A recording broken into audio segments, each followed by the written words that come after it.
बच्चों, welcome to my YouTube channel Anil 108 और Facebook page है टारगेट एकेडमी खुर्जा में आप सभी का स्वागत है। बेटा हम लूसेंट वाली जो बहुविकल्पीय किताब है इसे करा रहे हैं और बेटा ज़्यादातर छात्र इसी से तैयारी करते हैं। ठीक है, तो आज हम जीव विज्ञान का भाग 2 देखेंगे। देखो बेटा, पादप का जगत का वर्गीकरण सबसे ज़्यादा क्वेश्चन इसी से आते हैं, पादप जगत से। ठीक है, तो बेटा चलो हम ज़्यादा समय नहीं लेते हुए हम प्रश्न क्यों चलते हैं। निम्नलिखित में से किसे वर्गी का पिता कहा जाता है? बहुत सुपर क्वेश्चन है। तो लीनियस बिल्कुल आपको याद होना चाहिए, खाली वर्गीकरण का पिता, क्योंकि इन्होंने जो जंतु था, जंतु जगत था, उनका वर्गीकरण किया था। जीनियस, सी ठीक हो जाएगा। देखो, दी नाम पद्धति का प्रतिपादक कौन ने किया? तो बेटा इन्होंने किया था, लीनियस ने। लीनियस, इनकी एक किताब है जिसमें 4000 जीवों का वर्गीकरण है। देखो, तीसरा क्वेश्चन भी बहुत जबरदस्त है। वर्गीकरण का प्राकृतिक सिस्टम किस वनस्पति वैज्ञानिक की प्रस्तुत किया था? तो किस वैज्ञानिक ने किया था बेटा? इसका 3 का हो जाएगा सी। स्वीडिश देश के थे। यानी कुल मिला के ये कह रहा है, लीनियस है का किस देश के वैज्ञानिक थे? स्वीडिश यानी स्वीडन के। चलो देखो, जो पुष्पी पादप, जो जो बेटा फूल वाले पौधे होते हैं को रखा है, तो बेटा किस में रखा है? फेनेरोगेम्स में। इसका बेटा बी ठीक हो जाएगा। अब कुछ पुष्पी पादप का जो मतलब बेफूल के पौधे थे, उन्हें किस वर्ग में रखा इन्होंने? तो बेटा इन्होंने रखा था क्रिप्टोगेम्स में। तो थोड़ा सा बेटा कंफ्यूज मत है जाना, पुष्प पादपों को रखा है बी यानी फेनरोगेंस में, और एफ पुष्पी पादपों को रखा था बेटा ए विकल्प है इसका, केविकोस ने। चलो देखो, वर्गीकरण की आधार इकाई क्या है? बहुत बढ़िया, जो आधार इकाई क्या है? स्पीशीज। सी, बहुत सुपर क्वेश्चन है बेटा ये भी। ठीक है, चलो छठे की ओर चलते हैं। हाइड्रोफाइटाइस होते हैं, तो बेटा ये होते हैं आपके जलीय पौधे। ठीक है, 7 का बी थोड़ा सा याद रख लेना। हाइड्रोफाइट होते हैं, क्या होते हैं? जलीय पौधे। देखो, दी नाम पद्धति का अभिप्राय है पौधों के नाम को 2 शब्दों में लिखना जो बताते हैं उनके वंश और जाति को। बहुत बढ़िया, कितने अच्छे अच्छे क्वेश्चन है। देखो, जिन पौधों पर बीज बनते हैं किंतु पुष्प नहीं लगते हैं कहलाते हैं। मतलब ऐसे भी पेड़ पौधे होते हैं बेटा, ठीक है, ऐसे पौधे होते हैं बेटा जिन पौधों पर बीज तो बनते हैं लेकिन पुष्प यानी फूल नहीं लगते हैं, तो क्या कहलाते हैं वो?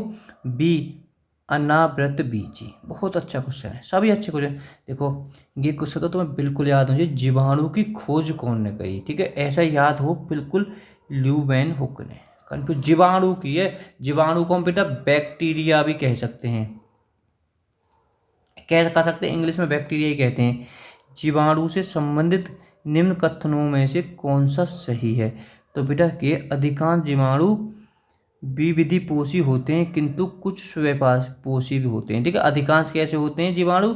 विविध पोषी होते हैं, कुछ स्वपोषी भी होते हैं जो सेमी भोजन बनाते हैं। देखो, जीवाणुओं को पौधा माना गया है, क्यों? मतलब जीवाणुओं को पौधा माना गया है, क्यों माना गया है? इनमें कठोर कोशिका भित्ति होती है। बहुत जबरदस्त बात है, जीवाणुओं को ज़्यादातर पौधे माना गया है। ठीक है, पर लेकिन सभी को नहीं माना, पर ज़्यादातर जीवाणुओं को क्यों माना गया है? क्योंकि इनमें कठोर कोशिका भित्ति होती है। तो बीज का ठीक हो जाएगा। चलो 13वां, जीवांकिक कोशिका में नहीं होता है, तो बेटा क्या नहीं होता है? 13 का हो जाएगा सूत्र कणिका। ठीक है, हम इस बारे में जब कोशिका का क्वेश्चन देखेंगे तब और अच्छी तरीका से जानेंगे बेटा। चलो देखो, जीवाणु की साधारण जो आकृति क्या होती है? बहुत बढ़िया है, तो बेटा छड़ रूपी होता है। बहुत है, तो चपटी पपटी मत कर देना। कैसी जीवाणु की जो साधारण आकृति होती है कैसी होती है? क्षण रूपी। चलो, जो जीवाणु आकार में सबसे छोटे हैं कहलाते हैं, तो मतलब कह लो जो जीवाणु आकार में सबसे छोटे हैं क्या कहलाते हैं? गोलाणु। तो ये हो जाएगा इसका ठीक। एक गोल जीवाणु कहलाता है, तो क्या कहलाता है बेटा? सी कहलाता है कॉकस। कॉकस, बहुत बढ़िया। एक सर्पिल जीवाणु को कहते हैं, तो बेटा सर्पिल जीवाणु को क्या कहते हैं? इसका हो जाएगा डी, स्पाइरेस। अगर वीडियो पसंद आए तो लाइक करना, वीडियो को शेयर करना ज़रूरतमंदों के पास में, ठीक है। और वीडियो को 2 से 4 बार देख लेना बेटा, समझ में आ जाएंगे। 18वां, वास्तविक केंद्रक किस में अनुपस्थित होते हैं? जो वास्तविक केंद्र होते हैं तो बेटा किस में अनुपस्थित होते हैं? ये होते हैं जीवाणु में। बहुत बढ़िया। निम्नलिखित में से कौन सर्वाधिक संख्या में पाए जाते हैं? तो बेटा इनमें जो सर्वाधिक पाए जाते हैं तो सबसे ज़्यादा ही पाए जाते हैं तुम्हारे जीवाणु ही। देखो बैक्टीरिया हम जीवाणु के कहते हैं, आप इंग्लिश में बैक्टीरिया कहते हैं। बैक्टीरिया में पाए जाने वाला प्रकाश संश्लेषी आश्चर्य कहलाता है, तो बेटा क्या कहलाता है? 20 का हो जाएगा सी, वर्ण क्लीबक। थोड़ा सा याद कर लीजिए इसे भी। 21वां,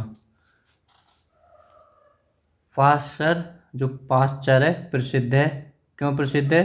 रोगी की धर्म थ्योरी के लिए, ठीक है भाई साहब। पास्चर प्रसिद्ध रोगी की जर्म थ्योरी के लिए, सी इसका 21वें का। 22वां, निम्न में से सबसे छोटा जीव है, मात्र फिलहाल कह रहा हो निम्न में से सबसे, बिल्कुल याद कर लो, माइकोप्लाज्मा। और सबसे छोटी कोश का भी माइकोप्लाज्मा है। जो जीवाणु सीधे ही वायुमंडल में नाइट्रोजन को नाइट्रोजन के यौगिक में बदल देते हैं भाई साहब, कहलाते हैं, तो क्या कहलाते हैं? नाइट्रोजन स्थिरीकरण जीवाणु।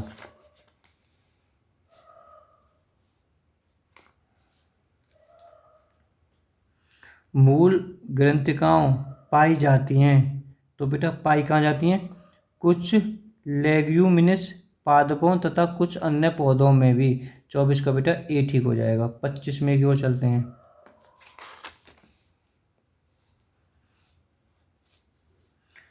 अधिक नमक वाले आचार में जीवाणु जीवित नहीं रह सकते हैं, क्यों भाई साहब? मतलब जो अधिक अधिक नमक वाले आचार में जीवाणु जीवित नहीं रह सकते हैं, क्यों नहीं रहते? ये जीव द्रवित कुंचित हो जाते हैं, इस तरह ये मर जाते हैं। तो 25वां बेटा ए ठीक क्वेश्चन है। 26वां, मानव की आंत में, बहुत सुपर क्वेश्चन है, बिल्कुल याद होना चाहिए। मानव की आंत में पाए जाने वाला जीवाणु है, तो ये है तुम्हारा एसेरिया कोलाई, बी इसका ठीक हो जाएगा 26वें का। 27वां, चलो तदैप्तिक, यानी हम इसे टीबी की बीमारी भी कह देते हैं, ठीक है, टीबी कह देते हैं, और बिल्कुल इसका शुद्ध नाम है तपेदिक, उत्पन्न करने वाला है। तो बेटा इसे उत्पन्न कौन करता है? बैक्टीरियम, यानी माइकोबैक्टीरियम, बी इसका ठीक है। भोजन की विषाक्तता उत्पन्न होती है, तो बेटा किस में होती है? 28 को आपका हो जाएगा ए, क्लोस्ट्रिडियम स्टेनी में। इसका 28 का नहीं 28 का बेटा ये नहीं है। भोजन की विषाक्तता उत्पन्न होती है, तो इसका बेटा बी ठीक हो जाएगा। थोड़ा सा नाम ऐसे ही लग रहा है ना, क्लोस्ट्रिडियम बोटुलिनस द्वारा, ठीक है, तो इसका 28वें का बी ठीक है। 29वां,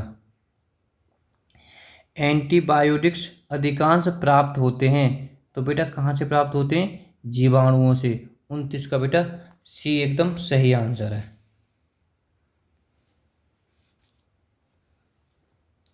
यदि एक जीवाणु कोशिका प्रति 20 मिनट विभाजित हो जाते हैं तो 2 घंटे में कितने जीवाणु बनेंगे? बहुत बढ़िया। तो बेटा 2 घंटे में कितने बनेंगे? 64। तो इसका डी हो जाएगा।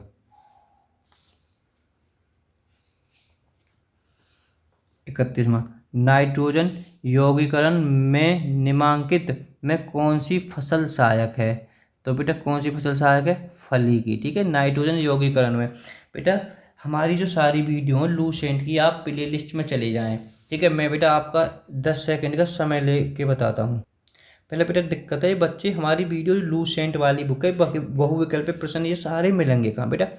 आप प्ले लिस्ट में जाएँ, ठीक है। प्ले लिस्ट के बारे में नहीं जानते हैं तो 50 से 60% लोग प्ले लिस्ट के बारे में जानते हैं। तो आप इसे क्लिक करोगे, तो बेटा वहाँ भौतिक विज्ञान लिखा होगा, तो इसमें लूसेंट की भौतिक विज्ञान के सब प्रश्न होंगे, ठीक है, बहुविकल्प वाली, और भी अदर्स किताबें भी हैं। रसायन विज्ञान हिंदी में लिखा होगा रसायन विज्ञान, अगर इसमें क्लिक करोगे तो रसायन विज्ञान है। जीव विज्ञान करोगे जीव विज्ञान है, इतिहास क्लिक करोगे इतिहास है, भूगोल, अर्थशास्त्र, संविधान जो क्लिक करोगे सब मिल जाएंगे बेटा, ठीक है। अगर रीजनिंग की करनी है तो वहाँ लिखा होगा सभी परीक्षाओं के लिए रीजनिंग, इसे क्लिक करोगे तो बेटा रीजनिंग की वीडियो मिल जाएगी।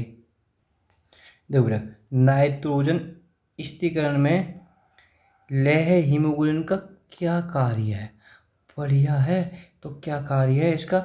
ऑक्सीजन का अवशोषण, ठीक है। तो ए हो जाएगा 32वें का। देखो 33वें बार, चाय की पत्तियों के क्यूरिक में किसकी उपयोग होता है? जो चाय की पत्ती के क्यूरिक में किसका उपयोग होता है?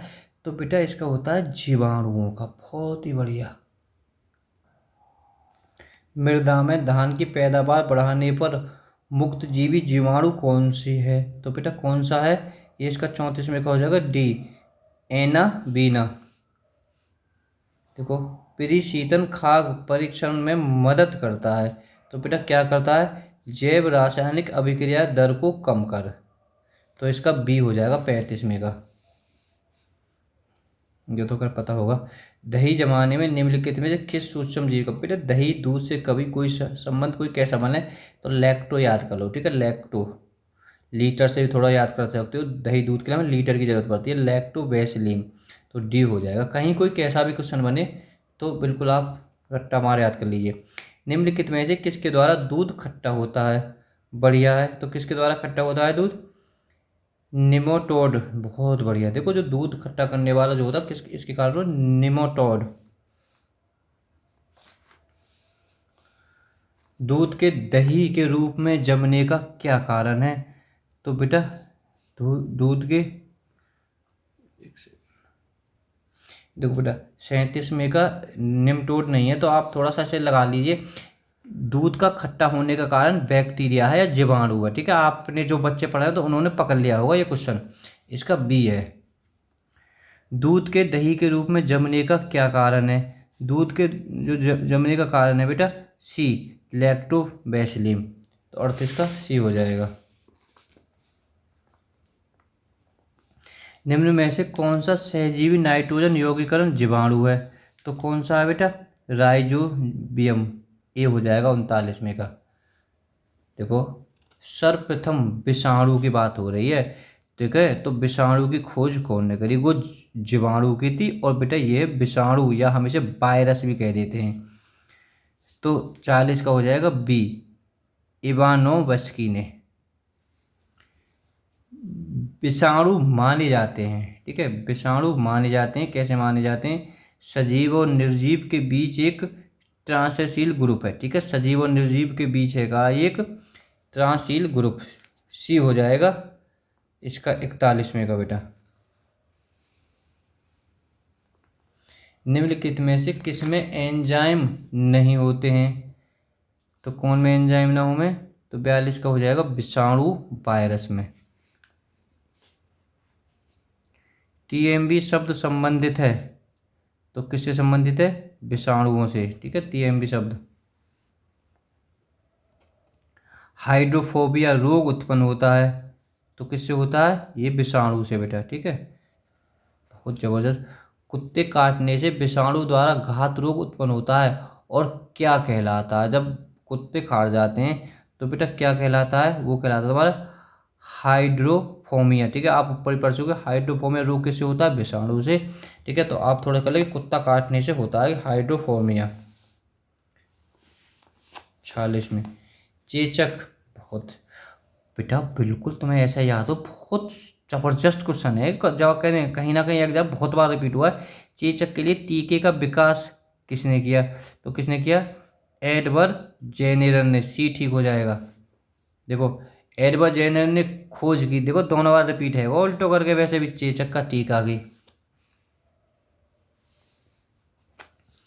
विषाणु विविधता करता है, तो बेटा क्या करता है आगे? 48 का बी हो जाएगा, जीवित कोशिका में। चलो 49 में विषाणु निर्जीव माने जाते हैं। क्यों भाई निर्जीव भी माने जाते हैं क्योंकि कड़ी बीच में होते हैं वैसे तो, पर क्यों माने जाते हैं, ये क्रिस्टलाइज्ड हो जाते हैं। ठीक है, तो इसका बी ठीक हो जाएगा। 50 फिर रिपीट है, एंजाइम अनुपस्थित होता है तो किस में होता है, विषाणुओं में बेटा। ठीक है, 50 का बी हो जाएगा। 51 देखो, पहले तो पता हो एड्स किसके कारण होता है, तो विषाणु के कारण होता है। ठीक है, अब इन्हें थोड़ा डीप में और पूछ लिया, क्या है, टी डेक्स4 लेफेटाइस की कमी के कारण। ठीक है, एड्स की बीमारी इसके कारण होती है। 51 का बेटा ए हो जाएगा ठीक। HIV द्वारा होने वाला रोग है, क्या है, एड्स। देखिए बेटा, एड्स जिस वायरस के कारण होता है उसका अनुवांशिक पदार्थ है। तो बेटा उसका आंशिक पदार्थ क्या है, एक स्ट्रैंड RNA, तलेपन का ए हो जाएगा। एड्स का कारण है, बहुत बढ़िया। तो एड्स का कारण क्या है बेटा, वायरस, मैंने ऊपर ही बता दिया आपको। इबोला क्या है, तो बेटा इबोला क्या है, तो ये भी एक वायरस है, इबोला।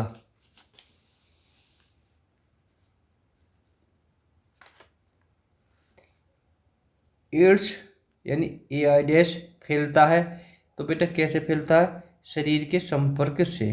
बढ़िया।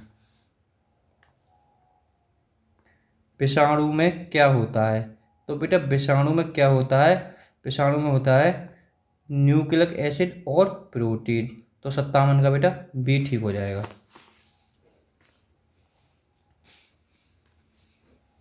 58 का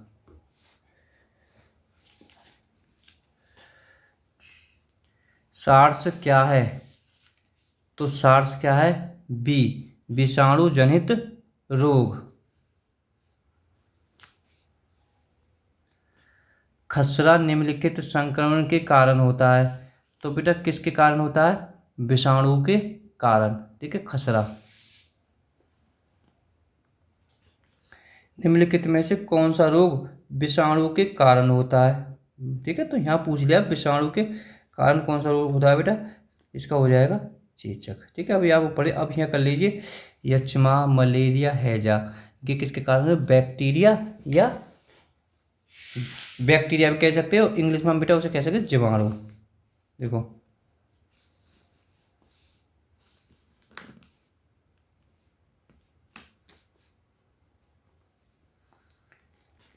जंतुओं में होने वाली फूड एंड माउथ, ठीक है, फूड एंड माउथ रोग किसके कारण उत्पन्न होता है, तो बेटा ये होता है तुम्हारे प्रोटोजोआ। ठीक है, तो सी इसका ठीक हो जाएगा।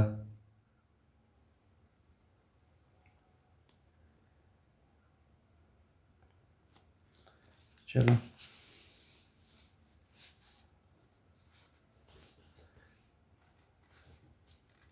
देखो, आलू में जो एक मौजिक रोग, पहले तो आप पता हो जी मौजिक रोग किस में होता है, आलू में होता है। और बेटा इसका जो कारण क्या है, तो बेटा कारण है विषाणु। ठीक है, 62 का आपका ये हो जाएगा। शैवाल विज्ञान किसका अध्ययन है, तो शैवाल विज्ञान किसका अध्ययन है, तो शैवाल का अध्ययन ही हो जाएगा, बिल्कुल आसान है। 63 में का। 64 में का बेटा, शैवाल की कोशिका भित्ति किस से बनी होती है, भाई बिल्कुल ऐसा याद हो बहुत अच्छी तरीका से, बहुत एग्जाम में आया हो, सेलुलोज। ठीक है, सेलुलोज। हाइड्रा के स्पर्वी कोशिका में कौन सी सहजीवी शैवाल मिलता है, तो बेटा कौन सा मिलता है, ए यूकेलेला। तो 65 का ए ठीक हो जाएगा। देखो, सरगासो सुमंदरी का नाम पड़ा। देखो पहले बताऊं बेटा कि सरगासो एक घास होती है कि समुद्र में पाई जाती है। ठीक है, तो समुद्री पर ये कह रहा हूँ, सरगासो समुंदरी का नाम पड़ा शैवालों के कारण। और ये क्या है, सरगासो एक घास है, वनस्पति है, तो कंफ्यूज मत हो जाना, भूगोल से संबंधित क्वेश्चन है ये। गलखंड रोग से बचा जा सकता है और कुछ समुद्री खरपतवार खाने से इसका इलाज होता है, क्योंकि इनमें प्रचुर मात्रा में होता है। देखो एक बार पढ़ते हैं दोबारा के बेटा, जो गलगंड रोग से बचा जा सकता, कैसे बचा? कुछ समुद्री खरपतवार खाने से इसका इलाज होता है, क्योंकि इनमें प्रचुर मात्रा में होती है। जो समुद्री खरपतवार होता है उनमें प्रचुर मात्रा में क्या होती है, जरूरत भी ना है समझने की, आयोडीन होती है। ना पता हो तो आप याद कर लेना। किस शैवाल से आयोडीन प्राप्त होती है? ठीक है, जो वनस्पति घास है तो उससे आयोडीन, आयोडीन का मतलब नमक, किससे प्राप्त होता है? तो बेटा लेमिनेरिया, तो बी इसका ठीक हो जाएगा 68 में का। 69 में बेटा कैल्प प्राप्त होता है, तो किससे प्राप्त होता है? समुद्री शैवालों से। निम्नलिखित में से कौन सा स्वपोषी है? बढ़िया, तो आप तो बता ही दोगे कौन है। देखो क्या कह रहा है, निम्न में से कौन सा स्वपोषी है? तो बेटा कौन सा? शैवाल सहपोषी है। बेटा ये 31वां सवाल आपके घर के लिए है, तो आप कल से कमेंट में बताएं निम्नलिखित में से कौन सा एक जीव चावल की फसल के लिए जैव उर्वरक का कार्य करता है। ठीक है, तो हम इसका आपको कल आंसर बताएंगे। ठीक है बेटा, तो हमने 17 तक आपको करा दिया, अब कल के विकल्प का भी आंसर देख लेते हैं। देखो ये था कल, निम्नलिखित में से कौन सा एक सही सुमेलित नहीं है? तो बेटा कौन सा नहीं? देखो फूलों की खेती को हम कहते हैं फ्लोरोकल्चर, आपको याद होना है। फसलों की खेती को कहते हैं एग्रोनॉमी, ठीक है। सब्जियों की खेती को बेटा इसे नहीं कहते हैं, तो ये सुमेलित नहीं है, तो हमारा बेटा इसका सी हो जाएगा। फलों की खेती को पोमोलॉजी भी कहते हैं, ठीक है, तो हमारा कौन सा हो जाएगा? इसका सी, ये सुमेलित नहीं है। ठीक है, वीडियो आपको कैसी लगी कमेंट में आप ज़रूर बताएं। Okay bye bye. इस वर्गीकरण का जो सेकंड भाग है बेटा कल पढ़ाएंगे आपको।